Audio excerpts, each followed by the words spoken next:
म्हणजे हे मुलगा का मुलगी लोकांना कळायला पाहिजे. आता आणि हे का माहिती आहे का, कारण त्याला तो सुंदर होता दिसायला लहानपणी म्हणून मुलीचे कपडे घातले जायचे आणि त्याला अजिबात ते आवडायचं नाही. लहानपणापासून सगळं बाळाचे पाय पाळण्यात दिसतात, हे बाळ नव्हता, डेंजर होता. So this all, so he seed की आपण तसं करूया. ती नाखुशीनं, कारण त्याचा एक स्वभाव त्यानं, हे मैत्री चांगली होती यांची. सकाळी उठल्या उठल्या हा माणूस घरातून निघतो आणि खाली दरबान जो असतो ना दाराचा, तो म्हणतो की साहेब तब्येत बरोबर दिसत नाही आज. काहीतरी काय म्हणे. गाडीत बसतो, कॉलेजला पोचतो, दाराचे शिपाई असतात. थंडी ताप आहे का, बरं वाटत नाही का तुम्हाला? काही नाही. कॉलेजकडे जायला लागतो, स्टाफ रूममध्ये दुसरे प्रोफेसर भेटतात. आज काय तब्येत बरी दिसत नाही, तर चेहरा उतरलाय, हां बरं वाटत नाही का? आता मात्र थोडा तो कॉन्शियस होतो. लेक्चरची वेळ असते, लेक्चरला जाताना पायातली ताकद त्याला कमी झाल्यासारखं वाटायला लागते. He is dragging himself towards the lecture hall. He reaches to the lecture hall, starts his lecture. Students on front do ask, sir बरं वाटत नसेल नका घेऊ lecture. Literally withdraws, comes back, takes his books, जातो गाडीत आणि घरी येतो. बाकी म्हणते काय झालं, मध्ये कसं काय आलं? मला बरं वाटत नाही, थंडी वाजते, कसं तरी होत आहे, मी झोपणार आहे. संध्याकाळी ओशो घरी जातात आणि सांगतात की तुला काही झालेलं नाही, तू ज्या ज्या लोकांना भेटला, तू जे जे बोललास ते मी लिहून आणले, हे बघ. ताडकन उठून उभा राहतो. तुला अक्कल नाही का म्हणे, कशी पण चेष्टा करतात का अशी? हे आपणही एकमेकांचं करतो. Try to understand my dear friends, आपणही करतो. काय तब्येत उतरली आहे, त्यामुळे खूप वाईट वाटतं. दुसरे 100 विषय आहेत ना, सतत पुणेकर का राहावं? मी पक्का पुणेकर आहे का? अरे वा छान, नवीन साडी वाटतं, नवीन ड्रेस, घड्याळ नवीन दिसतंय, काय विशेष? परवा तुम्ही मीटिंगला आलो नाही तिकडे, तेरा सो मेनी एंट्री पॉइंट्स. पण नाही, तब्येत उतरली वाटतं, वजन वाढलंय बरं का, तुमच्या बापाचं खातो का? तर असं नाही असं बोलायचं ना, सभ्य ना. सॉरी सॉरी, ते नाना पाटेकरचा पिक्चर होता कुठला तो, काय तो टॅक्सी नंबर 2 काय 9-2-11. तुम्हाला फार भीती वाटायची. तो काही प्रॉब्लेम आला, काय झाली, तो म्हणतो सॉरी सॉरी बोला ना. खून केल्याचा का सॉरी म्हणतो हा? सॉरी म्हणणे ते आपल्याकडे पुण्यात फार, सॉरी सॉरी हा प्लीज सॉरी असं म्हटलं तर सॉरी, थाटी काढून सॉरी. तो म्हणतो your act should be proportional to your content. ही डिस्प्रोपोर्शन झाली ना की go to the disease basically. Hypnosis, self-hypnosis. So never ever pass any of this comment, even if it is true. खोटं बोललेलं सुद्धा माणसाला कधी कधी आवडतं, अगदी खरं बोलल्यापेक्षा. It is a consolation, it is a placebo, it is a hope, it is a motivation. छोटी गोष्ट, हे सोशल वर्क आहे माझ्या दृष्टीनं. फार काही कुठे जाऊन झाडं लावायची गरज नाही आहे, तिथे प्रॉब्लेम आहेत.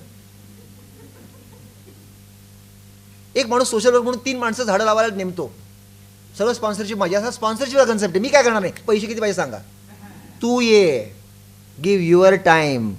मी जगात सगळ्या गोष्टी पुन्हा मिळवू शकतो, माझा वेळ मला पुन्हा मिळू शकत नाही. तर जेव्हा जेव्हा मी दुसऱ्याला वेळ देतो ना, I am giving best possible from my side. So be in a company of happy people. It's infectious, it spread happiness, it strengthen happiness. आणि सगळ्यात मोठा सोशल वर्कचा भाग तोच आहे. भरपूर आनंदी राहा आणि भरपूर पैसे कमवा.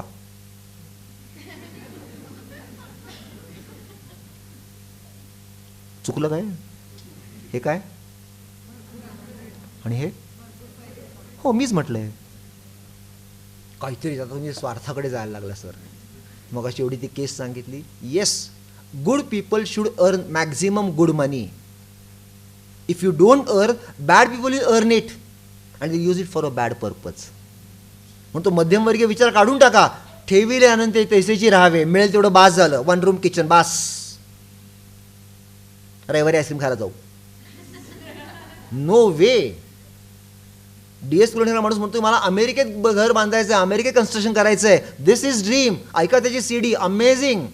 टेलिफोन पुसायचा माणूस, अपने सामने example. Fantasize your dreams. Osho तेच सांगतो, fantasize your dreams, not failure. Low aim is crime. शिकवणूक बदला करते, आरोग्याला पूरक आहे शिकवणूक basically. So this all comes to the mind to say that की never ever pass any of this comment to any person. It undermines his or her confidence. 1. Secondly,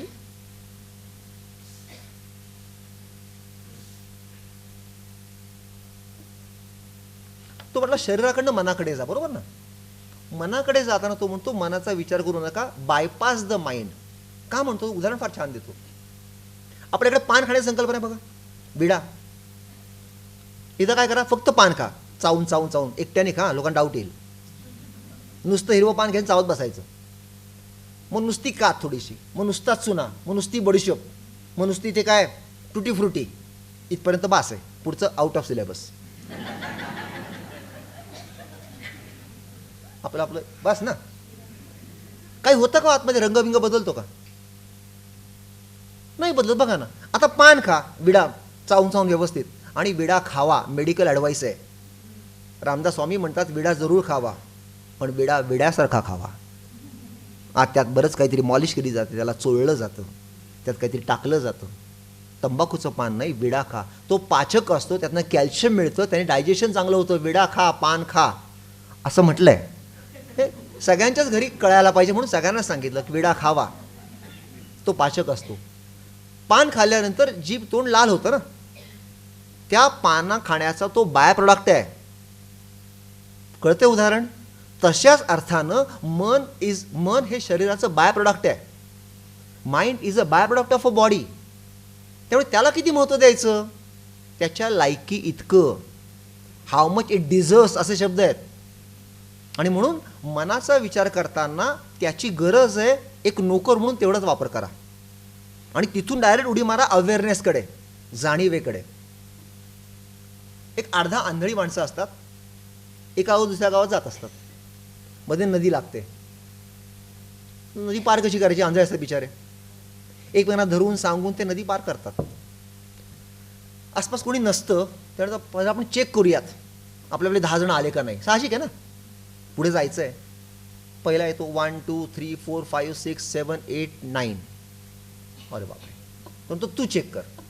दुसरा check करतो, तर तिसरा चेक करतो. आकडा काही 9च्या बाजूला जात नाही. योगायोगाने एक शहाणा माणूस चाललेला असतो, डोळस दोन्ही अर्थानं. तर अहो काका एक काम करा म्हणे, आमचं काही कन्फ्युजन झालं. काय म्हणे? आम्ही 10 जण होतो म्हणे, पण पार केलं तर 9 जण राहिलो. तो हसतो का? डोळस हसतो. ठीक आहे म्हणे, मी मोजतो. प्रत्येक लाईनीत उभा करतो आणि प्रत्येक पाठीत एक धपाडा मारतो. 1 2 3 असं करत बरोबर 10 धपाटे होतात. खडबडून जागे होतात. आंधळी माणसं खडबडून जागी होतात. असं कसं काय झालं म्हणे? म्हणे अरे बाबांनो, तुम्ही मोजताना प्रत्येक वेळेला स्वतःला विसरलात. You forgot your self. Awareness is what else. हा जर सतत सोबत असेल तर रागाचं रूपांतर तेजात होऊ शकतं.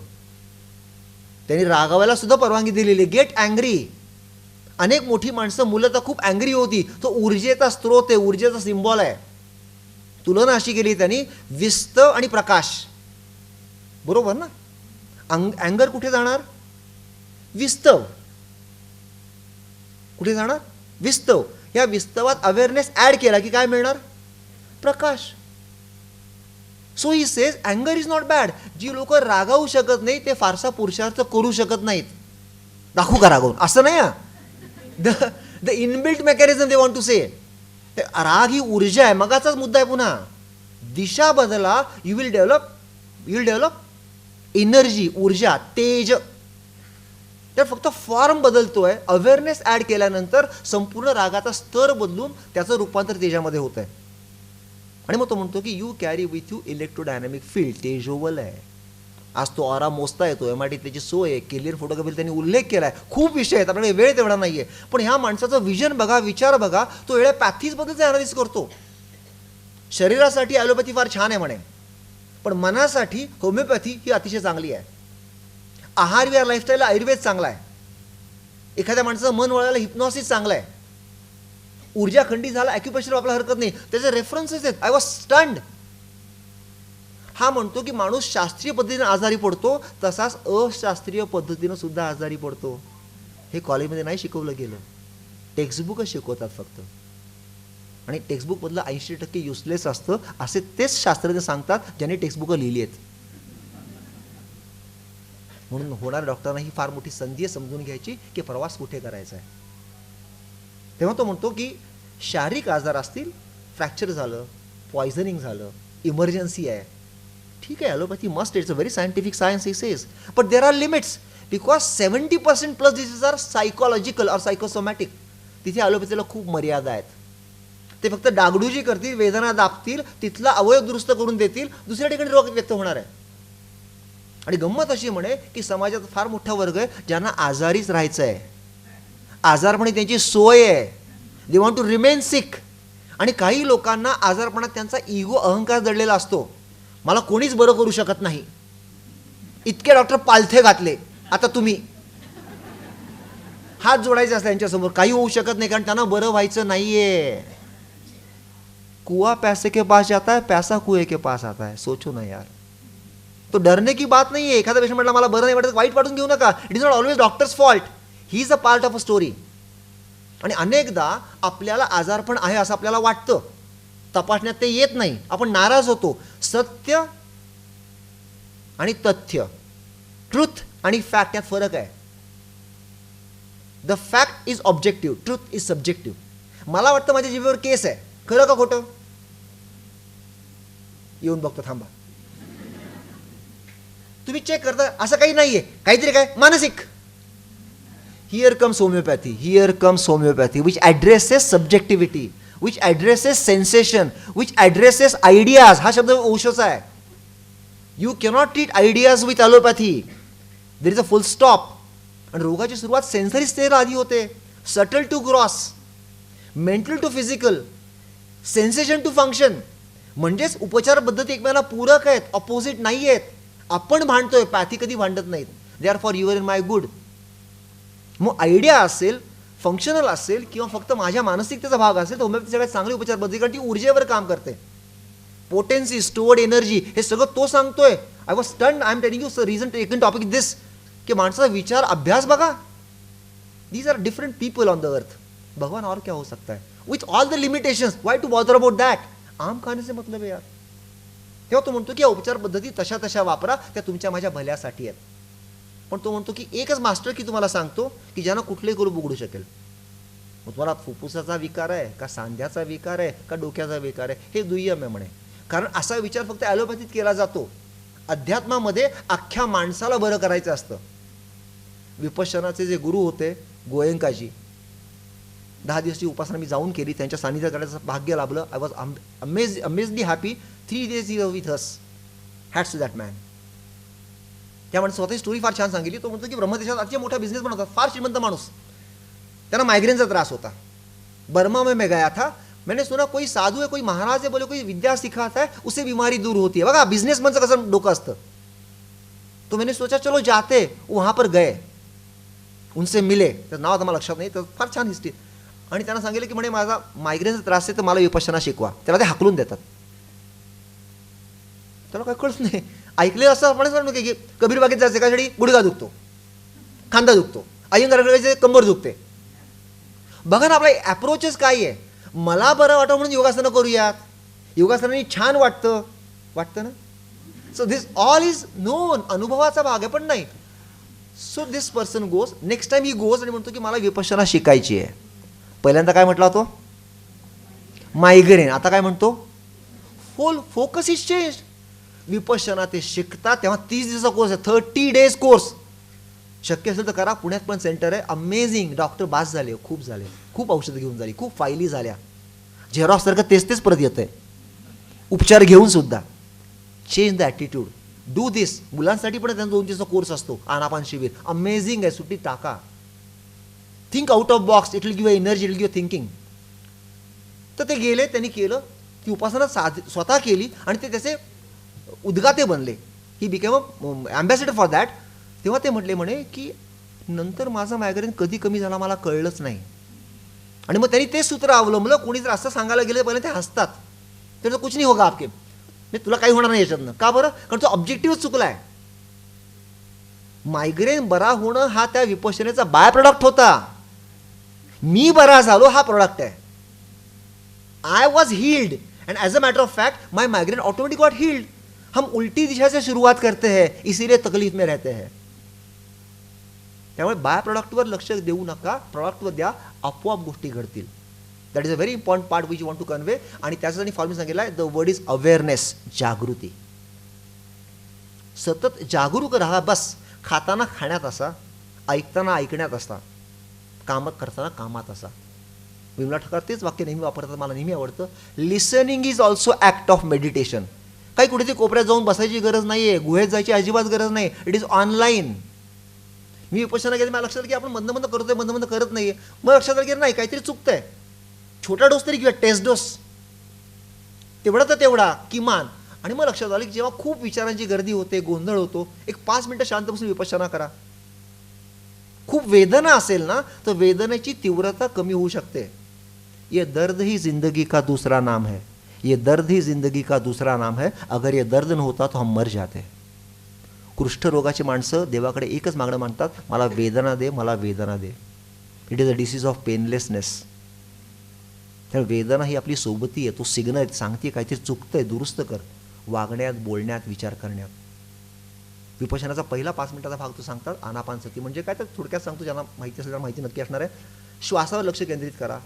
श्वास खोल घ्या, सोडा, सावकाशपणे करा. प्राणायाम नाही, कुठली भस्त्रिका नाही, साधं तुम्ही आत्ता बसले तिथे करू शकता.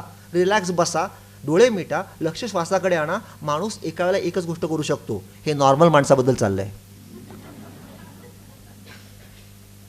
So one at a time is a rule of a life. The moment you got wrong thoughts, bad thoughts, negativity, thought थांबवू शकत नाही, थॉट दाबू शकत नाही. Chain of thought is mind, ही व्याख्याच आहे. तुम्हाला तटस्थ राहता आलं पाहिजे. तट, तटस्थ. नदी वाहतीये, छान पाणी येते, झुळझुळ आवाज येते, किती छान वाटतंय. नंतर लोकांनी कचरा टाकला, तो जातोय, हे काय अर्थ आहे, कचरा असता कामा नये. चॉईस नाही आहे, तोही बघायला लागणार आहे. कचरा गेला तोही बघायला लागला, झुळझुळ पाणी गेलं तेही बघायला लागलं. फारसा प्रवाह नाही, स्थिर आहे, तेही मला बघायचं आहे. तटस्थ. I cannot interfere, I should not interfere and things will be comfortable for you. विपश्यनाचा तो जो मुद्दा आहे तेवढाच मला जास्ती भावला आणि तो खूप उपयोगी पडतो. It is known as safe game method. पुढी 5 दिवसाची मॅच आहे क्रिकेटची, आता 1 डे, आता हे 2020 सांगतोय. कुछ नाही तो इतना करके देखो यार. विचारांची तीव्रता कमी होईल, वेदना सहन करण्याची क्षमता वाढते. कारण आपली वेदना ही एक्सप्रेस कॉफी सारखी असते. कॉफी 20%, फेस 80%, पैसे 100%. काय कमाल आहे ना. आणि आपण विचार पण करत नाही. जिथे करायचं तिथे विचार करायचा नाही, जिथे नाही करायचं विचारच विचार. So this all comes to the understanding 20% pain, we project 100%. Just give a thought to it, you will understand how much is the real pain. Real pain can respond to real medicine. जिंदगी ऐसे ही बीत जाएगी, फुर्सत न मिलेगी काम से. जिंदगी ऐसे ही बीत जाएगी, फुर्सत न मिलेगी काम से. कुछ समय ऐसा निकालो, प्रेम कर लो अपने आप से. धन्यवाद.